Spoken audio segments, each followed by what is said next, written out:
caught on camera. She knocked on a door and pleaded for help before her attacker dragged her away, kicking and screaming. KCAL 9's Cristy Fajardo was live in Arcadia with the disturbing video and how police caught the suspect. Cristy? Yeah, Juan, and police tell us that woman on the video is safe, and they say technology is a big reason why. Take a look. It's a chilling scene, but Arcadia police say the woman on this video is safe and her attacker is behind bars, and they are thanking neighbors and technology for her rescue. In this case, it looks like it might have saved a life. Oh, absolutely, yes. It was a pretty brutal assault. On Sunday night on Santa Anita Terrace, it appears a woman knocked on the door desperate for help.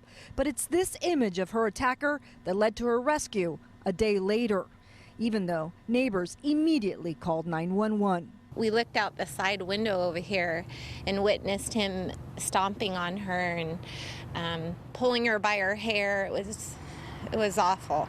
Police arrived within minutes, but the man and the woman were nowhere to be found. That troubled neighbors who figured they must be in a nearby home. On Monday, police came back to the scene, and this doorbell video led them to the suspect. We kind of suspected that it might be the neighbor because he disappeared so quickly. And within minutes, there were several police cars, and he was in handcuffs, and she was taken away by paramedics. Police say the woman was badly injured and being held against her will by her estranged boyfriend.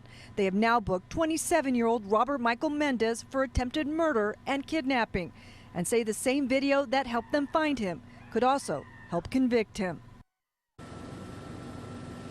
And police say this is a good reminder. If something happens in your neighborhood and you have doorbell or security cameras, check the video because you never know what's on it. Live in Arcadia, Cristy Fajardo, KCAL 9 News. All right, Cristy, thank you.